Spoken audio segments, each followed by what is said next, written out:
जय गुरुदेव। जय गुरुदेव। जय गुरुदेव। जय गुरुदेव नाम किसका, जय गुरुदेव नाम किसका, प्रभु का पावन नाम, प्रभु का पावन नाम। जय गुरुदेव। मेरे प्यारे गुरु दातार, मंगता द्वारे खड़ा,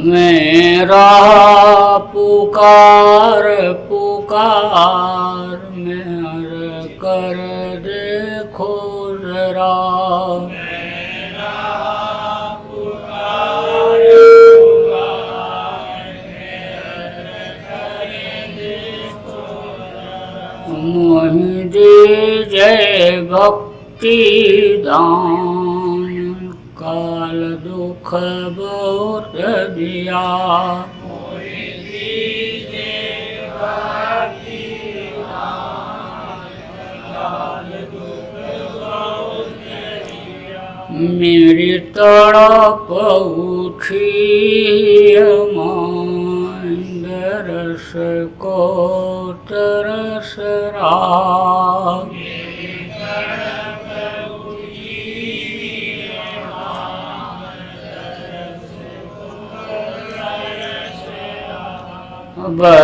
बरसाबो घटाया पार, प्रेम रंग दीजे बहार,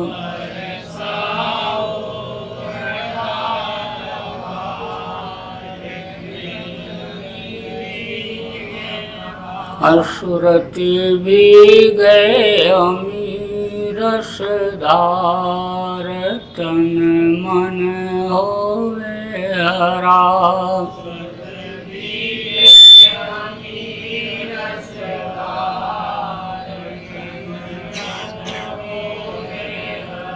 मेरा जीवन सफल हो जाए, तुम गुण गाऊं सदा, मेरा जीवन सफल हो जाए, तुम गुण गाऊं सदा। मैं निश्चय दमनकार,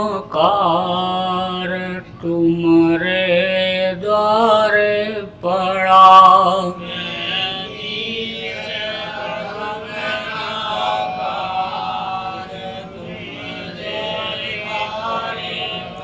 मेरी विनती सुनो धर प्यार, घट उमगाओ दया, मेरी विनती सुनो धर प्यार, घट उमगाओ दया। स्वामी जी पिता हमार, जल्दी पार किया, स्वामी जी पिता हमारे जल्दी पार किया। जय गुरुदेव स्वामी पिता हमार, जल्दी पार करो, जय गुरुदेव स्वामी पिता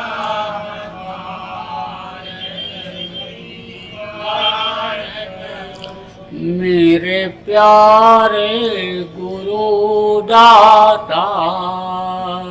मंगता द्वारे खड़ा, मेरे प्यारे गुरु दातार, मंगता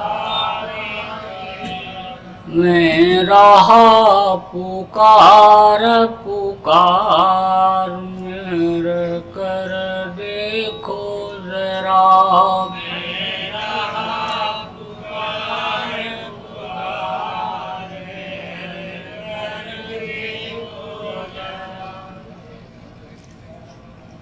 जय गुरुदेव।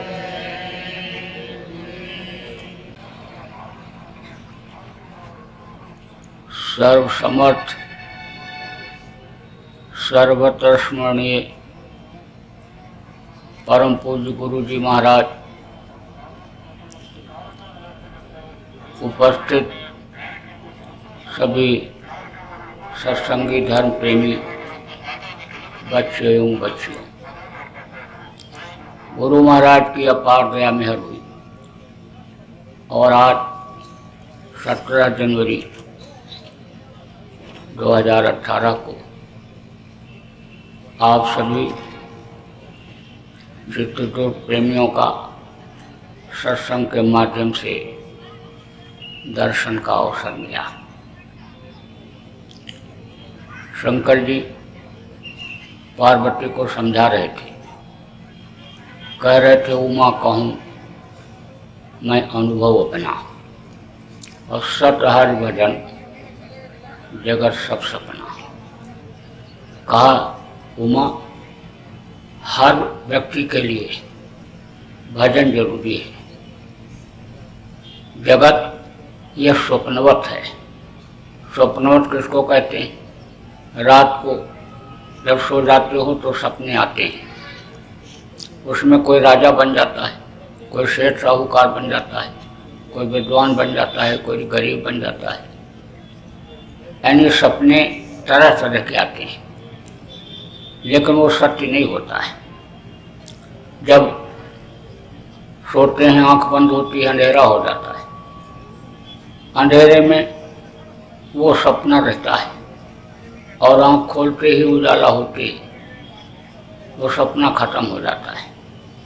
ऐसे ही जब तक जानकारी नहीं होती, जब तक आदमी अंधकार में रहता है, तब तक इस जगत को, इस दुनिया को, इस संसार को अपना समझता है। और जब जानकारी हो जाती है कि भाई यह संसार, यह दुनिया सपने की तरह से है, आज जिन चीज़ों को हम देख रहे हैं यह कल ऐसी नहीं रहेंगी, परिवर्तनशील है। जो 10 साल पहले था अब नहीं, 2-4 साल बाद फिर वैसा नहीं रहेगा। बेटा छोटा था, उसका रंग रूप अलग था, बड़ा हो गया, रंग रूप उसके अंदर अच्छाई अलग से आई, पढ़ाई लिखाई उसकी पूरी हुई, कमाने लायक हो गया। छोटा था, पालने पोसने लायक रहा, अब बड़ा हो गया, ये हमारी सेवा करने लायक हो गया। तो जैसे बचपना से जवानी बुढ़ापा आती है, जैसे बीज अंकुरित होता है, फिर बड़ा हो जाता है और उसमें फल निकलने लगता है। जैसे दिन के बाद रात, रात के बाद दिन, गर्मी के बाद ठंडी, ठंडी के बाद गर्मी के बाद बरसात, बरसात के बाद ठंडी आती है। परिवर्तनशील है। ऐसे ये संसार परिवर्तनशील है। अब इसको अपना समझना यही सबसे बड़ा धोखा है, न जानकारी है। इस वक्त पर आदमी दुनिया बनाने में ही लगा हुआ है, दुनिया को ही सब कुछ समझ बैठा। धन हो जाए, जमीन जायदाद हो जाए, दुकानें हो जाएं, उसके परिवार में बढ़ोतरी हो जाए, मान सम्मान इज्जत बढ़ जाए, इसी चक्कर में दिन रात लगा रहता है और उम्र इसी में ख़त्म होती चली जा रही। जो सांसों की पूंजी खर्च करने के लिए मिली है, वो दिन रात जैसे चूहे किसी चीज़ को काटते हैं, ऐसे ये दिन रात काटते चले जा रहे हैं। अब आप सोचो कि जब समय पूरा हो जाएगा, उम्र ख़त्म हो जाएगी, तब ये कोई चीज़ दुनिया के साथ जाएगी। जो भी आखिरी वक्त पर बदन में कपड़ा, जेवर सोना चांदी, गहने के रूप में, अंगूठी चैन के रूप में रहता है, सब उतार लेते हैं और नंगे भेजते हैं। कहा गया नंगे पैदा हुए और नंगे इस दुनिया संसार से चले जाओगे। जब पैदा होते हैं नंगे पैदा होते हैं, लेकिन उस समय मुट्ठी बंधी रहती है। लेकिन दुनिया छोड़कर जाते समय धन दौलत, रुपया पैसा, पुत्र परिवार छोड़ करके जाते समय हाथ फैला हुआ रहता है। तो कहते मुट्ठी बांध कर पैदा हो और हाथ फैला करके चले जाओगे। सिकंदर बादशाह था, बहुत बहादुर, बड़ी लड़ाइयाँ उसने लड़ी, खूब रुपया पैसा हीरा मोती जवाहरात लूट करके लाया, खजाना भर लिया। जब इधर भारत देश पर आक्रमण करने के लिए आने वाला था तो इधर व्यास नदी है, व्यास नदी के किनारे उसकी फौज रुक गई, बैठा हुआ था। उधर से ज्योतिषी जा रहे थे, ज्योतिषियों को बुलाया और कहा देखो मेरी मौत कब होगी। तो उन्होंने देखा तो कहा मौत तो इसकी बड़ी नज़दीक है, लेकिन अगर बता दूं तो कहीं कत्ल न कर दे। मौत को सुन करके अभी किसी से मौत के बारे में कह दो कि तुम्हारी मौत आने वाली है, तो कहेगा ऐसी बात तुमने क्यों कह दिया। कह दो तुम हजारों साल जियोगे तो खुश हो जाता है। ऐसे ही आने समय लोग उन्होंने कहा अगर बता देते हैं तो कहीं ऐसा ना हो कत्ल कर दे। तो बोले कि ठीक है, बताना तो पड़ेगा, सवाल का जवाब तो देना पड़ेगा, लेकिन हिसाब से देंगे सवाल का जवाब, समझा करके बताएंगे। तो कहा देखो जहाँ पनाह, आपकी मौत तब होगी जब धरती यानी लोहे की होगी और आसमान सोने का होगा। ठट्ठा के हंसा, कहा फिर तो मैं बहुत दिन जिंदा रहूँगा।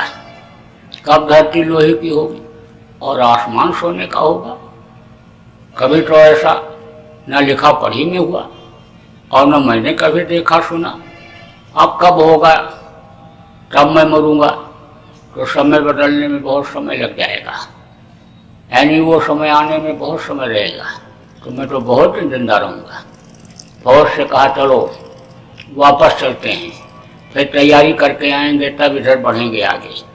लौट पड़ा, फारस की खाड़ी की तरफ जा रहा था राजस्थान में, तो उधर रेगिस्तान बहुत था। तो रेगिस्तान में जब जा रहा था तो उसकी हुई तबीयत खराब, चढ़ा बुखार। तो बोला मंत्री से, घोड़ा को बढ़ाया, एड़ लगाया, घोड़ा तेज भागा। मंत्री ने भी पीछे घोड़ा लगा लिया। कुछ दूर जाने के बाद बोला कि मेरी तबीयत खराब हो रही है, मुझको आराम की ज़रूरत है। मंत्री ने सोचा यहाँ कोई पेड़ पौधा तो है नहीं, कोई छाया तो है नहीं, आराम इसको कहीं छाया मिल जाएगी तो करा दिया जाएगा। मंत्री बोला यहाँ पना, चलो आगे कहीं छाया मिलेगी वहाँ आपको आराम कराएंगे। फिर घोड़े को एड़ लगाया, भगा घोड़ा। कुछ दूर जाने के बाद बोला अब मेरे से चला नहीं जाता है, जल्दी करो। घोड़े से कूद गया और बोला जल्दी से लेटाओ। तो वहाँ और कुछ तो था नहीं। मंत्री ने सोचा भाई यहाँ कहाँ लेटाऊँ, ऊपर से सूरज तप रहा है और नीचे से धरती, लेटाऊँ कहाँ इसको। फिर उसने सोचा कि ये जो लड़ाई में लड़ने वाली कोट है, जिसको बख्तरबंद कहते थे, लोहे की कोट, उसी को उसने उतारा और ज़मीन में बिछा दिया और कहा इसी पर लेट जाइए। उसी पर लेट गया। सूरज की किरणें चेहरे के ऊपर पड़ रही थी। तो मंत्री ने सोचा कि ऊपर से छाया कैसे किया जाए। सोचने लगा क्या चीज़ लगाऊं। तब तक जब वो लेटा था तो ऐसे तलवार और ढाल फेंक दिया था। तलवार अलग होती है और म्यान अलग होता है।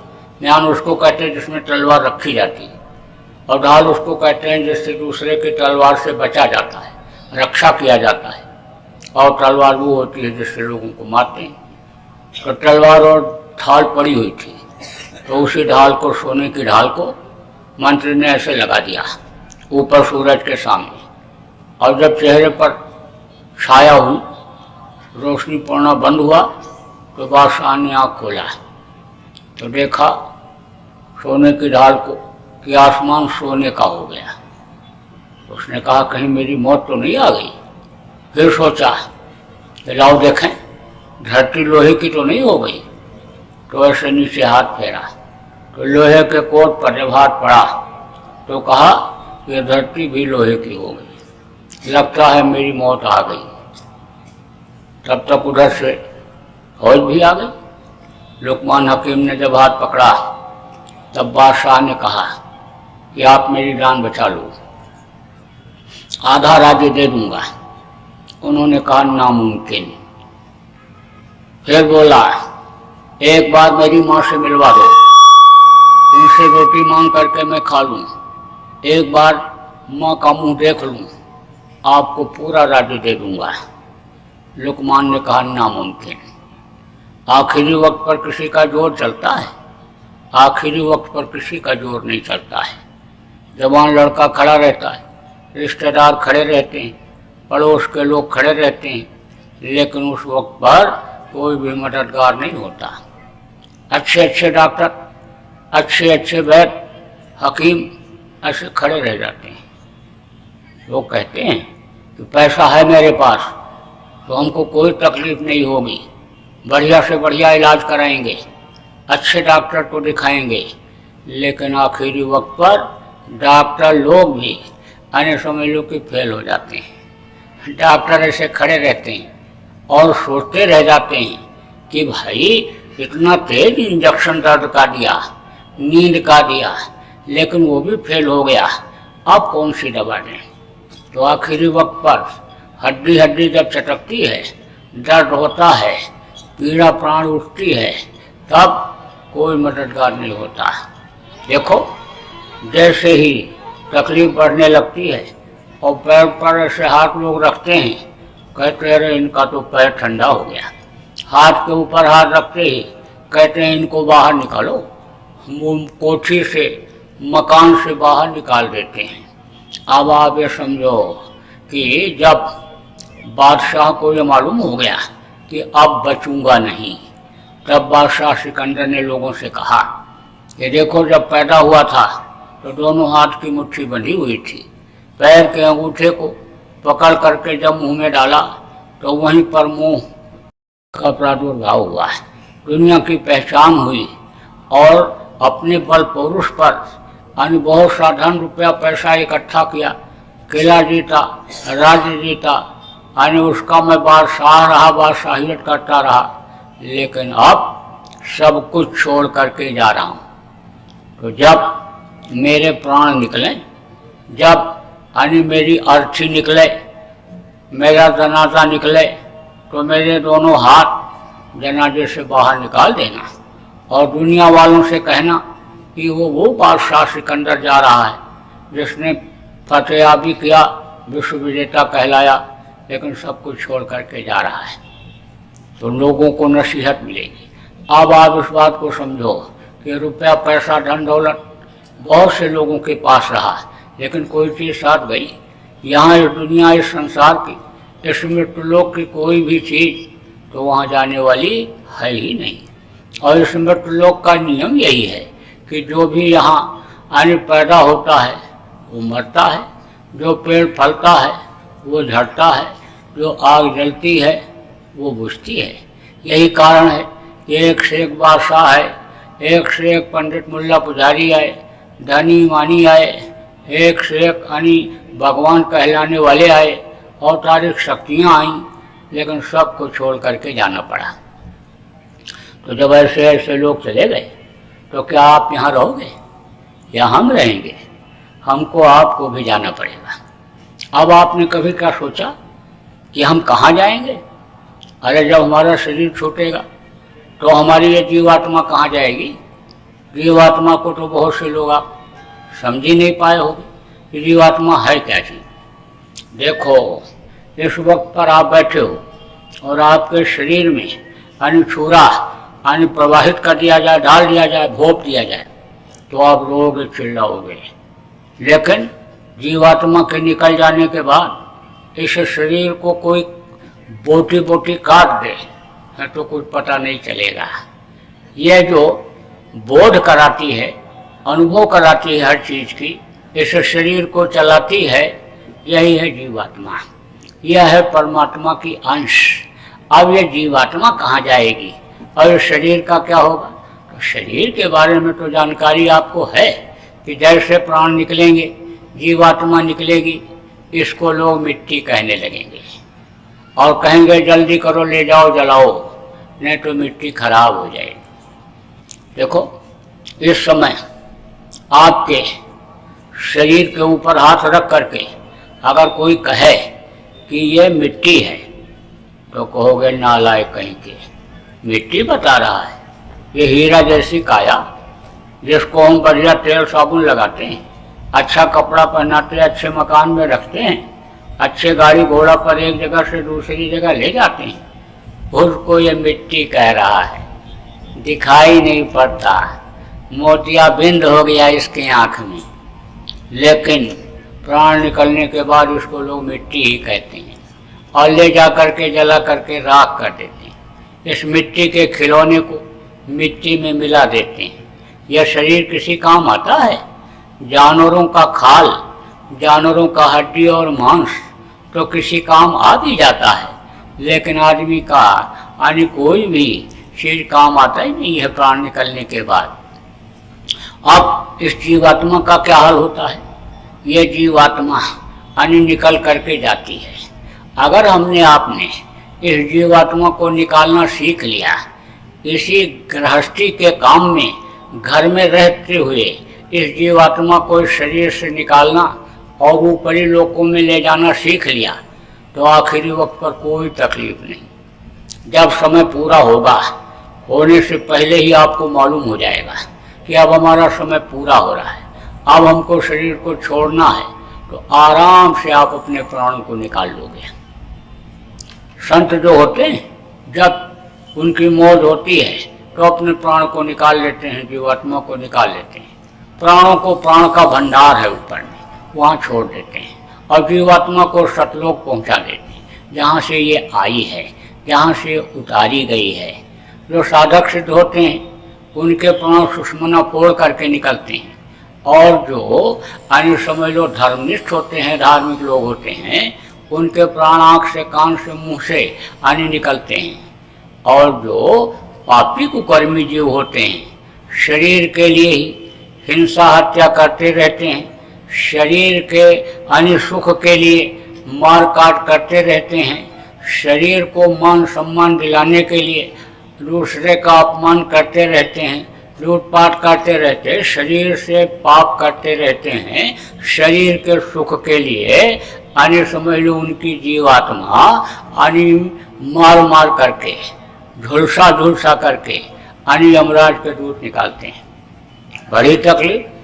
सहजोबाई ने कहा कि सहजो मौत के समय पीड़ा उठे अपार, बिच्छू 60,000 जो डंक मारे 60,000 बिच्छू जैसे 160 डंक मारते हैं, ऐसे बदन में अन्य दर्द होता है मरते समय।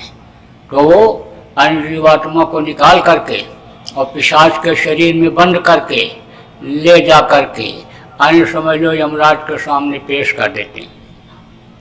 86,000 योजन ऊपर में यमपुर, उसका रास्ता बड़ा ही खराब, ऐसे तवा गर्म होता है जिस पर रोटी बनाते हो, इसी तरह की जमीन पर चलना पड़ता है, खौलते हुए बालू पर से चलना पड़ता है, गर्म राख ऊपर से बरसती है, कांटे बिछे हुए, भाले बिछे हुए, अन्य समझ लो कटे हुए पत्थरों पर से रगड़ते, खींचते, घसीटते ले जाते हैं। जिन जानवरों को आज लोग मार करके खा जाते हैं, वो भी बदला लेने के लिए रास्ते में मिलते हैं। पंजा मार देते, दांत से नोच लेते, खून से लथपथ जीवात्मा को अन्य प्राणी को ले जा करके यमराज के सामने पेश करते हैं। फिर वो कहता है कि तुमने तो मनुष्य शरीर मांगा था भगवान के भजन के लिए, जब माँ के पेट में थे। माँ के पेट की आग जब तपा रही थी, गर्म कर रही थी, तब तो तुम चिल्लाते रहे कि जल्दी करिए, जल्दी करिए, बाहर निकालिए। मुर्शिद कामिल सच्चे गुरु की तलाश करके, रास्ता ले करके दिन रात भजन करेंगे। तुमने इस मनुष्य शरीर मांगा, जो पैर अच्छे काम के लिए मांगा, उससे बुरे काम के लिए गए। हाथ से बुरा किया, आँख से बुरा देखा, कान से बुरा सुना, मुंह से बुरा बोले। जो तुमने मंदिर मांगा, मस्जिद मांगा खुदा से, भगवान से, माँ के पेट में, उसको तो तुमने गंदा कर दिया, उसके अंदर मुर्दा मांस भर दिया, उसके अंदर नशे की चीज़ों को तुमने भर दिया। अन्य पूजा भी किया तुमने, उपासना भी किया, तीर्थों में भी गए, व्रत भी रहे, अनुष्ठान होने भी किए, रोज़ा नमाज भी तुमने अदा किया, लेकिन वो तुम्हारा तो कुछ कबूल हुआ नहीं। वो तो तुम्हारा बेकार चला गया। जिस तरह से मंदिर लोग बनाते हैं, मस्जिद बनाते हैं, गिरजाघर बनाते हैं, उसमें कोई गंदी चीज़ डाल दो तो वहाँ कोई पूजा करता है, कोई उसमें नमाज अदा करता है, उसमें कोई गुरु ग्रंथ का पाठ करता है। ऐसे ही यह मंदिर जो मिला है, जिसमें भगवान मिलता है, उसको अगर गंदा कर लिया तो कितना भी पूजा पाठ करो, कितना भी नमाज अदा करो, लेकिन वो कबूल नहीं होता है। तो वो कहता है कि तुमने कुछ किया भी, लेकिन वो तुम्हारा कबूल नहीं हुआ है।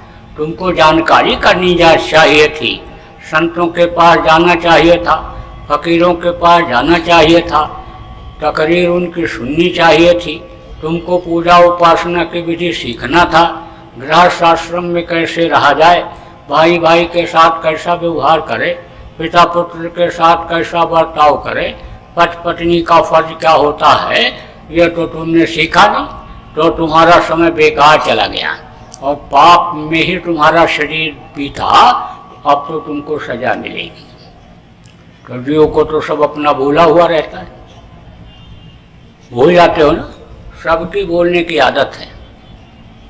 यह प्राकृतिक देन है भूलने की। परसों की कल भूल गए, कल की आज भूल गए, और आज कर रहे हो कल भूल जाओ। और अगर परहेज न किया, शुगर की बीमारी हो गई, और ये तो 10-10 मिनट पर यानी खाना मांगता है शुगर का मरीज, खाया और फिर भूल गया कि खाए थे, फिर भूख लग जाती है, अपना ही घर भूल जाता है, दूसरी गली में चला जाता है तो फिर याद आती है। तो अब आप ये बात समझो कि खाना पीना, उठना बैठना, यानी ये तौर तरीका अगर नहीं सीखा तो ये यानी बोलने की आदत और बढ़ जाती है। अब आप ये समझो कि जब इंसान उस वक्त पर भूला हुआ रहता है तो कहता हमने तो कोई कभी पाप किया ही नहीं। लेकिन इस बात को आप समझो कि आप तो कहते हो कि आंख बचा करके गलत काम कर लो, क्या कहीं कोई देख रहा है, लेकिन आपको नहीं मालूम कि जिसको आप नहीं देख पा रहे हो वो आपकी सारी अच्छाई और बुराइयों को देख रहा है, पूरा टेप हो रहा है। और जैसे समय पूरा होगा, जैसे ये शरीर नीचे धड़ाम से गिरेगा, इसमें सड़ंगन पैदा होने लगेगी, वैसे ही अन्य जीवात्मा वहाँ पहुँच जाएगी और अन्य उनका जो टेप है वो वहाँ पहुँच जाएगा, वो दिखा देगा।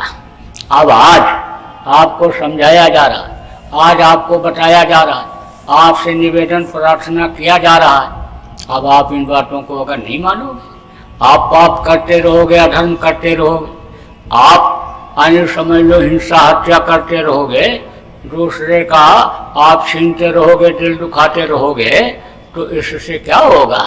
यानी ये समझ लो कि यानी इसका जवाब आप वहाँ नहीं दे पाओगे कि हमको किसी ने नहीं बताया, ऐसे ही वो दिखा देगा, फोटो इसी तरह लगा रहेगा, ऐसा ही मंच बना रहेगा और इसी आवाज़ में सुनवा देगा कि देखो इन्होंने तुमको बताया था, समझाया था, मौके पर तुमको बताया था, समय से चेत जाने के लिए कहा था, लेकिन तुमने नहीं माना। अपने जिह्वा के स्वाद में, नभ्या के स्वाद में हानि तुम पाप करते रहे। तो अब तो तुमको जाना पड़ेगा नरक में। तो भाई नरक की सजा तो बड़ी विहल होती है, बड़ी भयंकर होती है। इतनी मार पड़ती है कि 100 कोस तक चिल्लाने की आवाज आती है, कोई सुनवाई होने वाला वहां नहीं। यहाँ तो कहते हो कि मार दो काट दो कुछ नहीं होगा, हाई कोर्ट सुप्रीम कोर्ट से मुकदमा जीत करके चले आएंगे, अच्छा वकील रख लेंगे, रजिस्टर रख लेंगे, जज से सिफारिश लगा देंगे, सेटिंग कर लेंगे, कुछ नहीं होगा।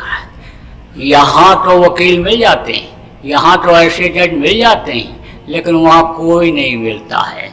वहाँ तो कर्मों की सजा भोगनी ही पड़ती है, कर्मों की सजा से कोई बच नहीं पाता है। तो अब आप इस बात को समझो, इसीलिए तो समझाया जाता है कि भाई बुरे कर्म मत करो जिससे तुमको सजा मिल जाए। यहाँ भी सजा मिल जाती है, यहाँ का विधान अलग है और वहाँ का विधान अलग है, लेकिन यहाँ के सजा में माफ़ी हो जाती है। किसी ने कत्ल कर दिया और सुप्रीम कोर्ट से भी सजा हो गई तो राष्ट्रपति के पास माफ़ी का मौका उसके लिए रहता है, मर्सी अपील करता है और उनको समझ में आ जाता, दया हो जाती है तो छोड़ दिया करते हैं। लेकिन वहाँ कोई माफ़ी नहीं है, नरकों में बड़ी मार पड़ती है। ऐसे सीने पर सवार हो करके और पैरों से रौंदते हैं, आंखें फोड़ देते हैं, मारते हैं, बकता है, गिरता है, पैर टूटता है। ऐसे समय लोग काटते हैं, फिर जोड़ते हैं, फिर काटते, फिर जोड़ते हैं, सजा भोगने के लिए ही नरकों में भेजा जाता है। वहाँ से जब छुटकारा मिलता है तो कीड़ा मकोड़ा के शरीर में, सांप गोजर बिच्छू के शरीर में यही जीवात्मा आने समय लो बंद कर दी जाती है। अब आप इस बात को समझो कि जब सांप गोजर बिच्छू इन सब योनियों में 86,084 लाख योनियों में 84 लाख योनियों में आने समय लोग गाय और बैल की योनि जब छूटती है तब यह मनुष्य शरीर 9 महीने माँ के पेट में लटकने के बाद तब मिलता है। आप जितने भी लोग यहाँ पर बैठे हो सब लोग माँ के पेट में 9 महीने रह करके आए हो, किस हालत में थे यह आपको नहीं पता है। यही नहीं पता है कि हमको होश जब आया उससे पहले हमारे साथ क्या क्या हुआ और हम कहाँ थे। अपने माँ बाप की भी जानकारी जब कोई दूसरा आदमी कराता है तब पता चलता है। तो माँ के पेट में कहाँ थे, कैसे थे, क्या थे, ये किसी को आपको नहीं पता है। लेकिन माँ के पेट में जब थे तो उल्टे टंगे हुए थे, जैसे पेड़ों पर दादू पक्षी लटका रहता है, मुंह में टट्टी पेशाब मांस के लोथड़े ऐसे भरे हुए थे। उस समय पर माँ के पेट की आग तपा रही थी, बड़ी गर्मी लग रही थी और अपने पिछले जन्म की भी यादें वहाँ आती थी और वो दृश्य दिखाई पड़ता था कि पीछे जन्म में हम कुत्ता थे, कि बिल्ली थे, कि मुर्गा भैंसा थे, कि चूहा थे, बिल्ली ने हमको काटा खाया, ऐसे दिखाई पड़ता है कि देखो हमको नरकों में मार पड़ रही। तब घबराता है कि कहीं ऐसा न हो फिर हमको ऐसे ही मार पड़े। तब उस समय पर माँ के पेट में यह भी ज्ञान रहता है कि मनुष्य शरीर के अंदर ही ऐसा रास्ता गया है कि जिससे हम इससे छुटकारा पा सकते हैं। यह भी ज्ञान रहता है कि जब समर्थ गुरु मिलेंगे, सदगुरु मिलेंगे और वो रास्ता बताएंगे, उस रास्ते पर हम चलेंगे तब हम इससे छुटकारा पा सकते हैं। तब प्रार्थना करता है कि बाहर निकालो, बाहर निकालो, अब प्रभु कृपा करो यही भांति, और सब तजी भजन करो दिन रात। सब कुछ तज करके दिन रात भजन करूँगा, लग जाऊँगा इसी काम में, मेरे ऊपर दया करो, कृपा करो, मेहरबानी करो। तो उस मालिक का नाम है दीन बंधु, दीनानाथ, गरीब परवर। वो दया करता है। गरीब कौन है? जो असहाय होता है। समझ लो कि खुद करके और नहीं कर सकता है, पूरा नहीं पड़ता है उसका, ऐसे ही वो असहाय रहता है बच्चा, वो बाहर खुद नहीं निकल सकता है, दया बस मांगता है, प्रार्थना करता रहता है। तो प्रार्थना करता रहता है तो दया हो जाती है। 5 महीना समझ लो 9 महीना पूरा माँ के पेट में आने समझ लो पलने में लगता है। जल्दी अगर बच्चा पैदा हो गया तो उसके समझ लो कि अंग ठीक से नहीं बन पाते हैं, सिस्टम उसका सही ढंग से नहीं बन पाता है, तो यानी वो जिंदा नहीं रहता है। अब आप ये समझो कि 9 महीने तकलीफ झेलने के बाद जब बाहर बच्चा निकलता है तो बहुत तेज रोता है, जितनी उसकी ताकत औकात होती है उससे तेज रोता है। क्या कहता है, कहाँ कहाँ कहाँ कहाँ कहाँ पहुँच गए। अब जो हाथ पैर हिलाता है, इशारा करता है, मुंह से जो रोता है कहता है, कोई समझ पाता है? कोई नहीं समझ पाता है। आप ये समझो कि आप बोली भले नहीं समझो, उत्तर प्रदेश की, पंजाब की, बिहार के लोगों की, मध्य प्रदेश के, राजस्थान के लोगों की बोली आप भले न समझो, लेकिन इशारा तो समझते ही हो।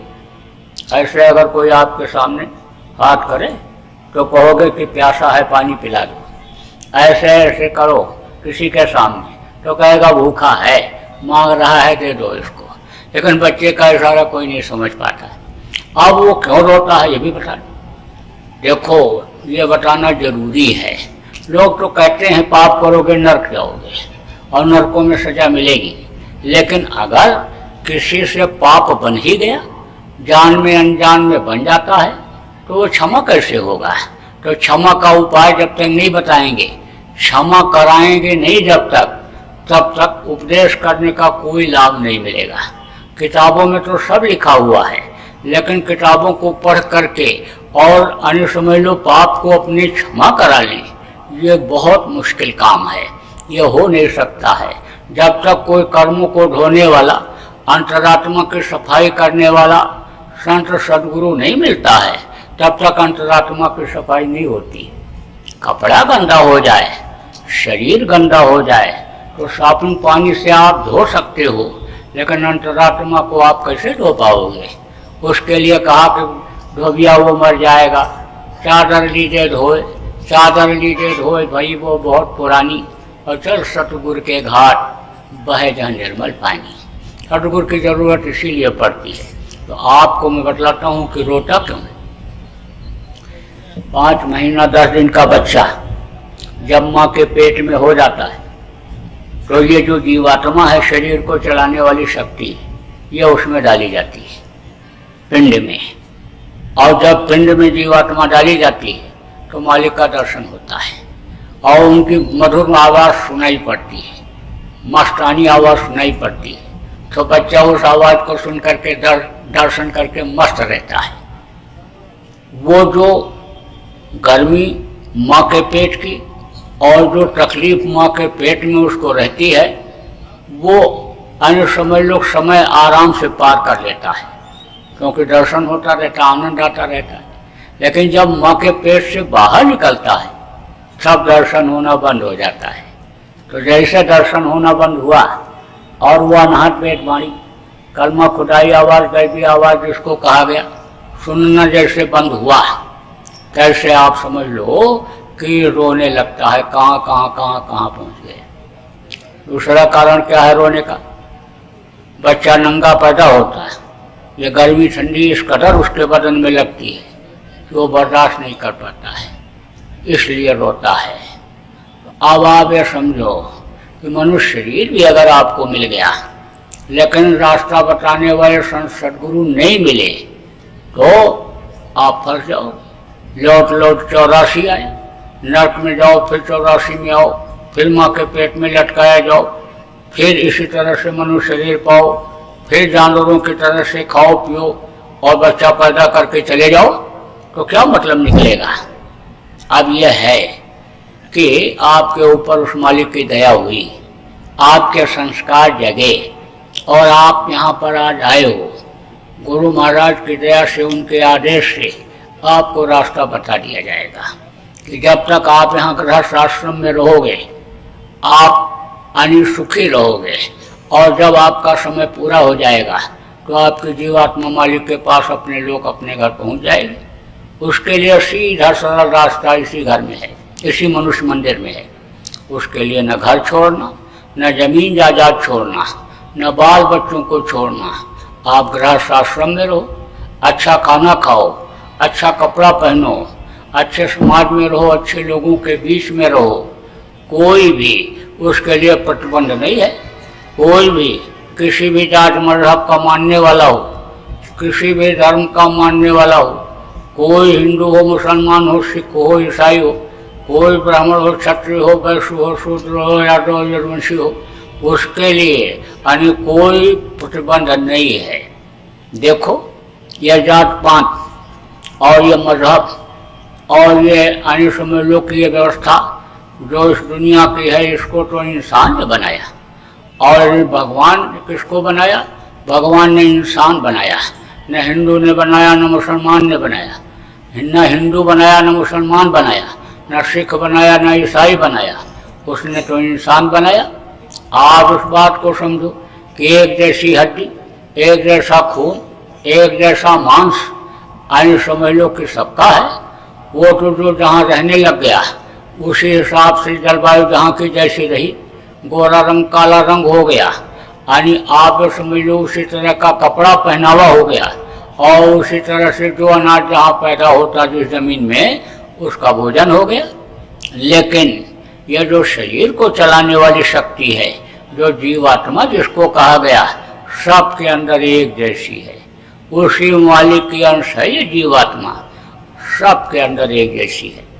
आपके अंदर भी एक जैसी है, हाथी के अंदर भी वही है, ऊँट के अंदर भी वही है, चींटी के अंदर भी वही है, चींटी से छोटे कीड़े होते हैं उनके अंदर भी वही है। उसको आप देख नहीं सकते हो, इन बाहरी आँखों से उस जीवात्मा को आप देख नहीं सकते हो। उसकी कुछ व्यवस्था तो आपके समझ में आती है, लेकिन बहुत सारी व्यवस्थाएं ऐसी हैं कि जिसको आप समझ नहीं सकते हो। जैसे आप इतने आदमी बैठे हो, देखो चेहरा किसी का किसी से मिलता है? नहीं मिलता है। पूरे शहर में देखो आप, चेहरा किसी का किसी से नहीं मिलेगा। जिले में भी, हजार लाख में भी जल्दी चेहरा नहीं मिलता है, कुछ ना कुछ फर्क सबके चेहरे में होता है। अब चेहरे अगर कई लोगों के मिल जाएं तो देखो ये व्यवस्था जो आप बना करके रखे हो, ये व्यवस्था बन सकती है? अरे भाई, किसी का धन माल असबाब यानी समझ लो सुरक्षित रह सकता है? नहीं। तो उसकी जो व्यवस्था है एक जैसी। एक आदमी जा रहा था, थकावट आ गई तो पेड़ के नीचे बैठ गया, फिर लेट गया।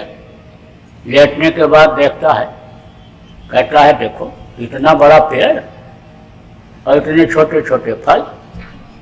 जामुन होता है ना, काला काला, बरसात में होता है जामुन।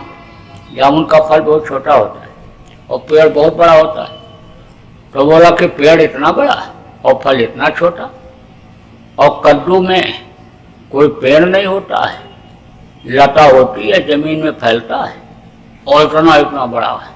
काशी फल जिसको कहते हो कद्दू का, ये कुदरत ने इंसाफ किया, न्याय नहीं किया। बताओ, इस पर तो इतने बड़े बड़े फल लगने चाहिए। यही सोच ही रहा था तब तक एक जामुन ऊपर से टूट करके नाक के ऊपर गिरा। तो कहता बिल्कुल सही किया, एकदम सही किया। और अगर कहीं कद्दू गिरा होता, ऊपर से इतना बड़ा फल गिरा होता, तो चेहरा बदल जाता। बिल्कुल सही किया, इंसाफ किया। तो अब आगे समझ लो जीवात्मा सबके अंदर एक जैसी है, लेकिन इन बाहरी आंखों से आप नहीं देख सकते हो। अब वो है कहाँ पर? वो यहीं पर बैठी हुई, यहाँ पर दोनों आंखों के बीच में, यहाँ पर उसका स्थान है, जिसको तीसरा तिल कहा, किसी ने पिंडी दसवां द्वार कहा। वो यहीं पर जीवात्मा बैठी है और शरीर को वही चलाती है। यहीं से यानी उसका प्रकाश यहाँ हृदय पर पड़ता है, और यहाँ पर चक्र हैं, ये चक्र से चलते रहते हैं, और वहाँ से वापस होता है तो यहाँ पर नाभि चक्र पर पड़ता है, और फिर वहाँ से प्रकाश वापस होता है। तब कहाँ पड़ता है? यानी इंद्रिय चक्र पर, पेशाब के मुकाम पर, और वहाँ से गुदा चक्र टट्टी के मुकाम पर पड़ता है। तो ये चक्र चलते रहते हैं उसके प्रकाश से। जैसे सूरज निकला है और घड़े में आप पानी रख दो, तो सूरज की रोशनी घड़े के पानी में पड़ेगी, और उससे वापस होकर के घड़े के दीवार पर कहीं न कहीं पड़ेगी। ऐसे ही प्रकाश यहाँ से यहाँ आता है, और यहाँ से वापस होकर के चक्रों पर चलता रहता है, तो चक्र चलते रहते हैं। जब शरीर छूटने का समय होता है और प्राणों का नीचे से खिंचाव होता है तो ये चक्र रुक जाते हैं, और चक्र रुक जाते हैं तो वो स्थान शून्य पड़ जाता है। फिर यानी धीरे धीरे धीरे धीरे खून का दौरा खत्म हो जाता है, वह स्थान ठंडा हो जाता है। जब तक खून का दौरा यानी चलता रहता है तब तक उसमें जान रहती है, और नहीं खून जब रुक जाता है तो समझ लो कि आदमी मर जाता है, खत्म हो जाता है। तो अब आप समझो एक आदमी को बंद कर दिया। जब सजा राजा बोलता था यानी सजा आता लोगों को तो बंद कर देता था कोठरी में, और वहाँ इतनी ठंडी पड़ती थी कि रात भर में खून एकदम से बिल्कुल जम जाता था, और जम जाता था तो लोग मर जाते थे। तो एक छोटी सी कोठरी थी और उसी में एक खाली पत्थर रखा हुआ था और कुछ नहीं था। तो एक आदमी को बंद किया तो वो गया तो रात भर पत्थर ऐसे ढिमलाता रहा, इधर से पत्थर ढिमलावे, फिर उधर से इधर ढिमलावे, फिर इधर से इधर ढिमलावे। तो ये खून का दौरा चलता रहा। ये जिन्हें खून जाम नहीं होना पाया, बस जो है वो सुबह जब खोला तो बिल्कुल जिंदा निकला और उसकी सजा पूरी हो गई। यही सजा होती थी कि रात में अन्य समय लोग शाम को बंद करते थे और सुबह खोलते थे तो अक्सर लोग मर जाते थे। इतने रात भर की सजा मिलती थी वहाँ, अब वो जिंदा निकल आया। तो ऐसी तरह से अन्य चक्र जब चलते रहते हैं और खून का दौरा चलता रहता है तो ये शरीर चलता रहता है, और नए चक्र जब रुक जाते हैं तो वह स्थान शून्य पड़ जाता है। तो दो तीन स्थिति में होता है। एक तो जब लोग प्राणायाम करते हैं, प्राणों को खींचते हैं, तभी ये चक्र रुकते हैं, और दूसरे कहीं एक्सीडेंट वगैरह हो जाता है जब, तो भी चक्र रुक जाते हैं, तो वह स्थान शून्य हो जाता है। और आखिरी वक्त पर जब शरीर छोड़ने का होता है तब ये चक्र रुकते हैं। तो 5 स्थान यानी इस जीवात्मा से नीचे ये कंठ चक्र है, यहाँ पर आद्या महाशक्ति जो ब्रह्मा विष्णु महेश की माँ है उनका स्थान, और यहाँ हृदय चक्र शिव और पार्वती का स्थान, और नाभि चक्र यहाँ पर विष्णु और लक्ष्मी का स्थान, और इंद्रिय चक्र आने समझ लो यहाँ ब्रह्मा सावित्री गायत्री का स्थान, और समझ लो गुदा चक्र रिद्धि सिद्धि और गणेश का स्थान। 5 स्थान नीचे है और 5 स्थान ऊपर है। सहस्रदल कमल, त्रिकुटी, 10वां द्वार, भंवर गुफा और सतलोक। अब आगे समझ लो कि 4 दल कमल, 6 दल कमल, 8 दल कमल, 16 दल कमल, ये तो इधर है नीचे।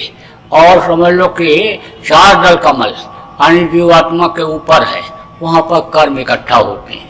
चतुर्संताकरण जिसको कहा गया, अच्छा और बुरा जो भी आदमी काम करता है वो वहीं पर जमा होता है। हाथ से करेगा यानी कान से सुनेगा, यानी आप समझो मुंह से बोलेगा, मन से सोचेगा, जो भी होगा वो सब वहीं जमा होता है, उसी जगह जमा होता है।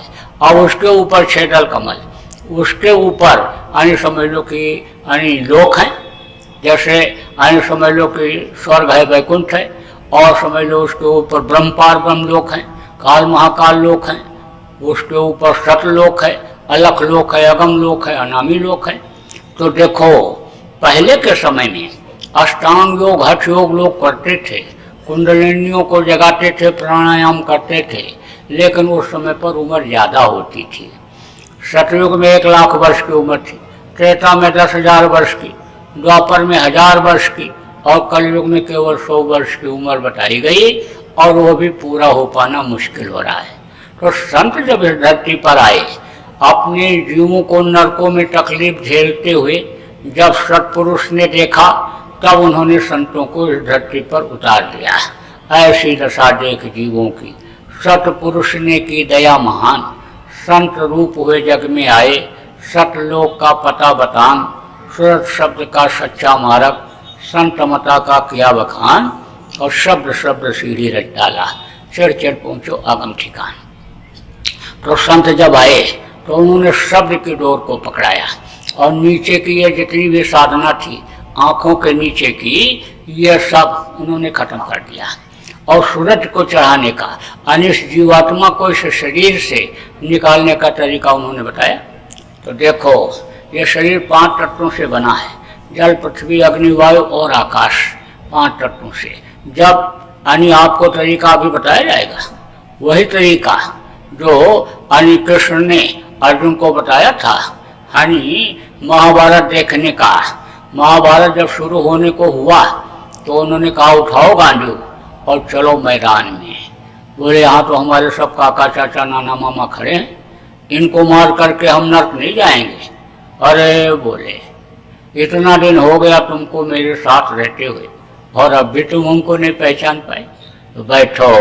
बैठाया और ठोका यहीं पर, बस खुल गई दिव्य दृष्टि।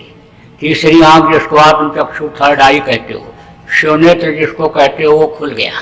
खुला तब उन्होंने देखा अरे ये तो सब मरे पड़े, केवल हमको निमित्त बनना है। तो वो आपको खोलने का तरीका बताया जाएगा।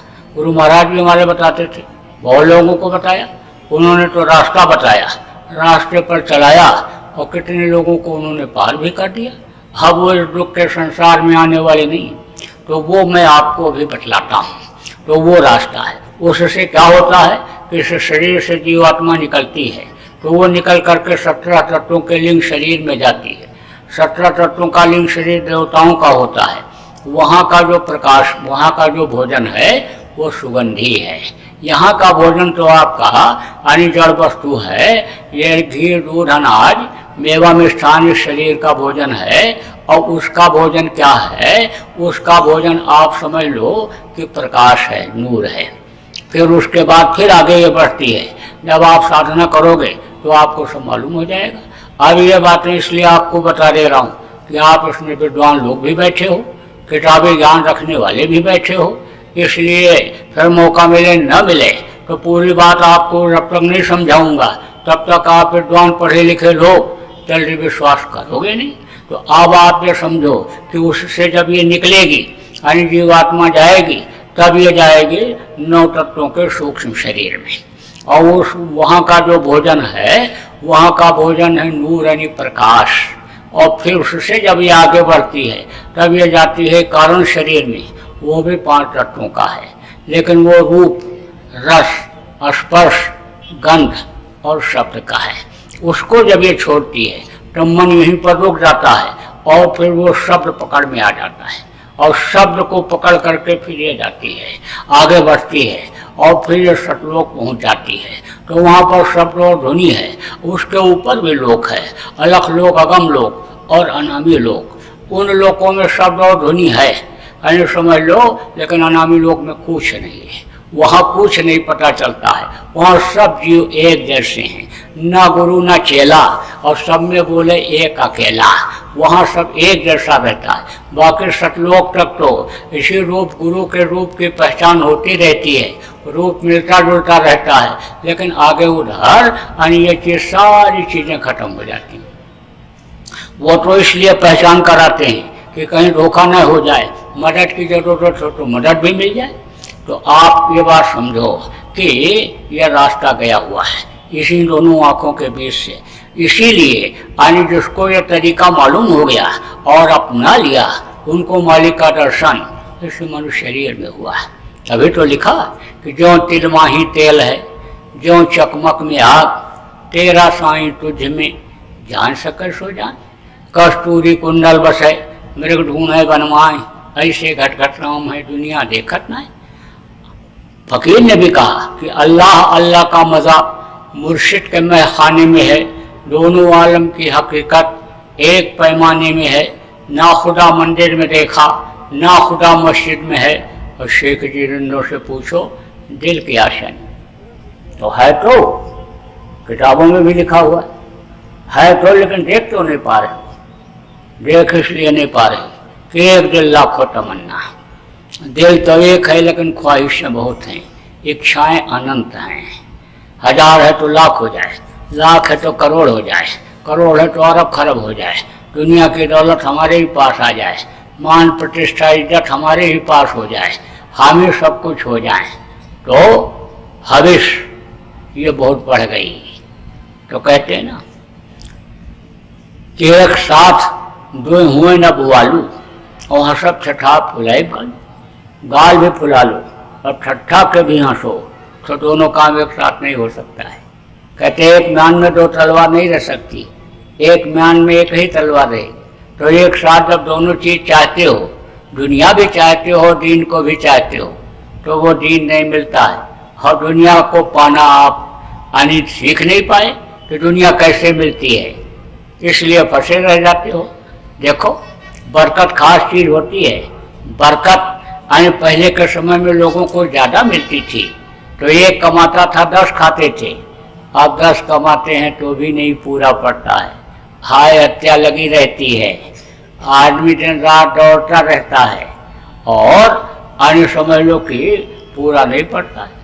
पहले देखो खाना मोटा था, कपड़ा मोटा था, लेकिन विचार लोगों के बड़े उत्तम थे, बहुत अच्छे थे।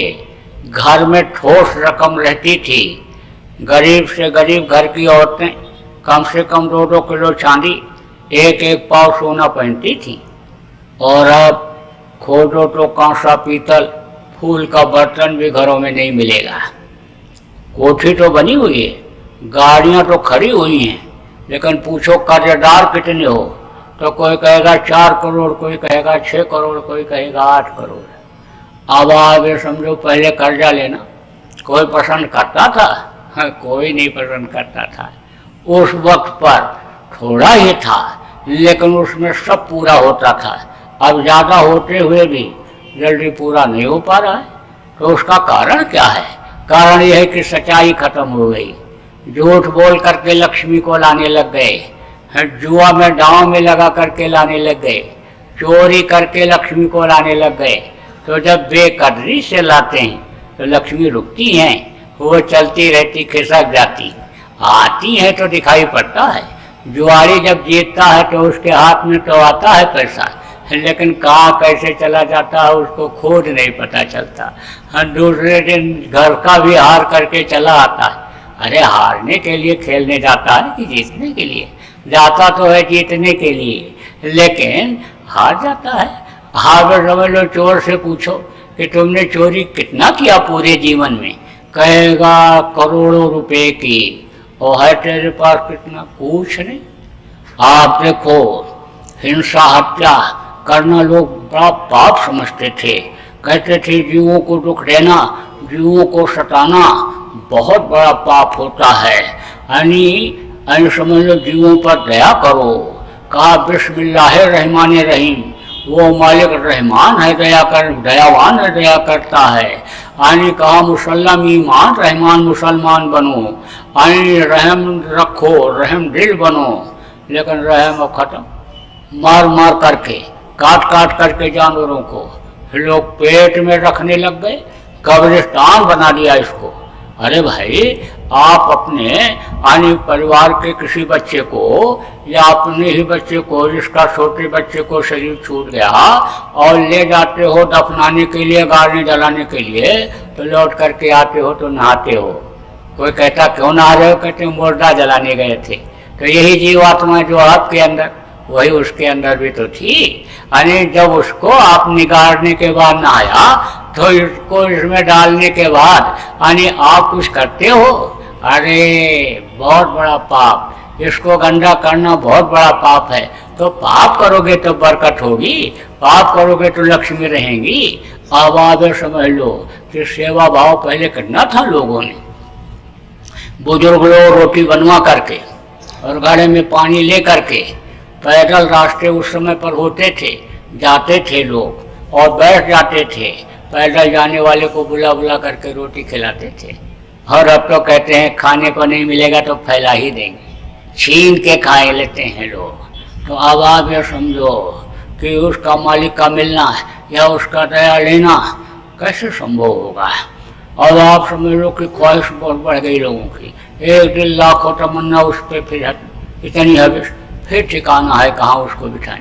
तो कहा कि दिल का हुजरा साफ कर, जाना के आने के लिए, और ख्याल करो कहाँ था उसको बिठाने। थोड़ी देर के लिए दुनिया को भूलो और उस मालिक को याद करो, सच्चे दिल से, सच्चे दिल से याद करो। और यानी उसका जो इस समय का जीता जागता नाम है, उस नाम से उसको पुकारो, तब वो मिलेगा। अब आप ये समझ लो कि आप इतने आदमी बैठे हो, कोई अभी आपको आवे एक थप्पड़ मारे, तो जब आप कहोगे बचाओ बचाओ नाम किसी का लोगे, दौड़ पड़ेगा? तुरंत दौड़ेगा, तुरंत। द्रौपदी के आने समझ लो कि 5 पति बैठे हुए थे और बहुत से लोग देखे कि द्रौपदी की नंगी की जा रही है, लेकिन किसी को उसने पुकारा नहीं। जब कृष्ण को उसने पुकारा तो कृष्ण दौड़ करके आए, भग करके आए, और कृष्ण जब पहुंचे तो साड़ी ही उन्होंने बढ़ा दिया। साड़ी बिच नारी है कि नारी बिच साड़ी की साड़ी की नारी, लाज उसकी बच गई। कृष्ण को जैसे पुकारा तैसे वो फौरन पहुंच गए और उसकी आबरू को अन्य समझ लो कि बचा लिया। तो जब अन्य समझ लो कि उसको पुकारोगे, मालिक का नाम मालूम हो जाएगा कि किस नाम से वो बोलेगा तो वो आपको मिल जाएगा।